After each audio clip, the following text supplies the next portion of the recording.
आखातातील या युद्धाच्या झळा आता सर्वसामान्यांनाही बसू लागल्यात। यामुळे तांबे, पितळ आणि जर्मनच्या भांड्यांच्या किमतीत मोठी वाढ झाली आहे। 15 दिवसाआधी तांब्याच्या भांड्यांचे दर हे प्रति किलो 800 रुपये होते। आता हे दर 1600 रुपये प्रति किलो एवढे झालेत। तर पितळ भांड्यांचे दर आधी 600 रुपये प्रति किलो होते, आता हे दर थेट 1500 ते 1600 रुपये प्रति किलोवर पोहोचलेत। याचा आढावा घेतलेला आहे आमच्या प्रतिनिधींनी। सध्या मी नागपूरच्या प्रसिद्ध इतवारी येथील होलसेल बर्तन मार्केटमध्ये आहे। जर का तुम्ही बघितलं तर इथे वेगवेगळ्या ज्या घरामध्ये असणाऱ्या पितळ असेल, स्टील असेल किंवा तांबं असेल यांचे साहित्य मिळतात, भांडी मिळतात। आणि महत्त्वाची गोष्ट की आखाती युद्धामुळे या संपूर्ण मार्केटवर मोठा परिणाम झालेला आहे। काय मार्केटची स्थिती आहे? मार्केट स्थिती फार गंभीर आहे, कारण ग्राहकी फार कमी झालेली आहे। रेटमुळे भाव इतके वाढलेले आहे की जमिनीवरून वरतीपर्यंत गेले। काही सांगता येईल उदाहरण म्हणून? दर कारण म्हणजे मार्केटमध्ये असं झालं की माल कमी येणं सुरू झालं आणि दर एवढे वाढले, स्क्रॅपचे दर वाढले, नवीन मालाचे पण दर वाढले।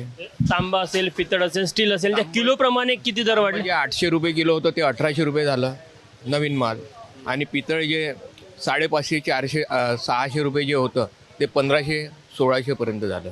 दर बढ़ोतरी के कारण एक तो युद्ध बहुत बड़ा कारण हो गया है।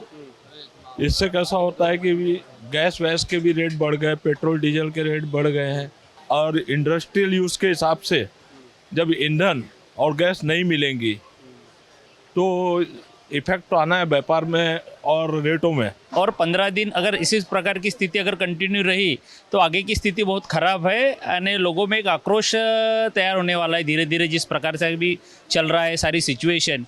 क्योंकि लोग अपनी दैनंदिन जीवनों में इतने परेशान रहते हैं, उसमें ये और एडिशनल अगर ये परेशानी अगर ऐड होती है तो लोगों में एक आक्रोश तो आने वाले समय में देखने को मिलेगा। जे भांड्याचं उद्योग आहे किंवा भांड्याची दुकान आहे त्यामध्ये मग स्टील असेल, जर्मन असेल, पितळ असेल, तांबं असेल, या प्रत्येक भांड्यांमध्ये जवळपास 40 ते 50% दरवाढ झालेली आहे। त्यामुळे निश्चितच एक मोठं संकट हा उद्योग आणि हा व्यवसाय करणारे सगळे सामना करत आहे। कॅमेरामॅन मिथुन आत्मनेसह तुषार कोहळे, एबीपी माझा, नागपूर।